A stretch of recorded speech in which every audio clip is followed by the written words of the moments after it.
Business planning is not a once a year exercise. It's something you should be doing every week and every month in your real estate business. And I'm going to share a key metric to look at on a monthly basis so you know what you need to be putting under contract to hit your goals over the next 12 months. If you get some value out of this, you like what you hear, make sure to subscribe to the channel, hit the bell for notifications. And if you want to schedule a call with our team about how we can help you with this kind of business planning, you can do that with the link in the comments. Business planning is not something to be ignored after you get through the end of the year and you got your plan and got your goals all set. It's a week by week, month by month discipline that we see high achievers constantly focusing on. They're tracking and measuring, one of the key disciplines to having a successful real estate business. They are prioritizing income-producing activities so they can hit these numbers, but a lot of cases, agents don't know what they should be hitting, and they have no clue where they should be at any given point of the year. So what I'm going to share with you are numbers that we've charted for years that will give you benchmarks for the end of December, the end of January, the end of February, and the end of March, so you can understand where exactly your business should be trending at the end of the first quarter. Because if you're not looking at these numbers, you don't know what you're supposed to be doing every day, you're going to be falling into paralysis, not knowing what to do, and really maybe not getting anything done, which a lot of agents are victim to this constantly because they're not in the right environment.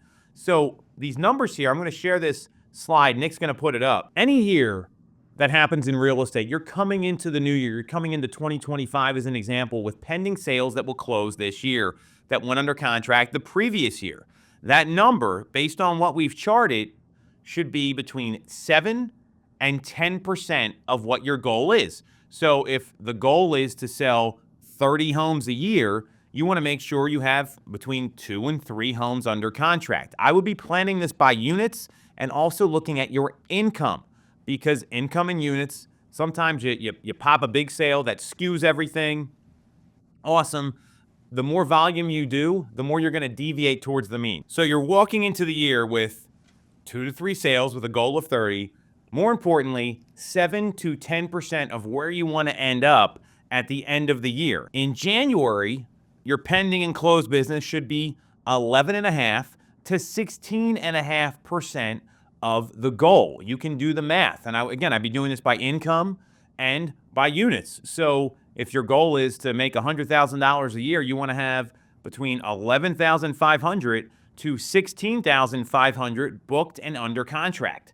In February, your business should be trending 15.5 to 23%. And in March, you want to be trending 22.5 to 32.5%. And you can see that there's a seasonal ramp up here, right? So if you want to get ahead on your goal, obviously, doing the things like high volume conversations, high volume appointments, that's going to really help you right now in the month of January. Realize that all the work you do is going to affect your next 60 and 90 days. That's when these properties are going under contract and actually settling. That's when you see the income hit. So these numbers here and this chart, what it's going to do, it's going to give you targets to aim for. Because if you don't know what you're aiming for, you can't shoot straight. And when you have a plan in place, it's going to get you to a point where, again, your goal is I want to make $100,000 or $200,000, whatever it is. Just do the math. And by the end of March, you're at 22.5 to 32.5 in income booked. You're going to be in a pretty good position. That's the kind of business planning that's effective. So how do you implement this on a weekly, monthly basis? This is where the 4-1-1 plan is going to work out really well. You've got your annual goal at the top. You've got your monthly target. That's the second one. So 1 annual goal, 1 monthly goal should be homes you're selling, right? That's what we do in this business. And then your weekly goals. And those should be conversations and appointments that you're going on. And planning, hey, I need to sell a home this week. And if you're in week 1, week 2 of the month, and your goal for the month is 4, and you get to week 2 and you haven't sold anything, well, you got to do 2 the 3rd week and 2 the 4th week. So that's what these numbers are going to help you with, knowing what you actually need to do to get to where you want to go. All of this does is roadmap your activities, roadmap your income, roadmap the appointments, and roadmap the sales.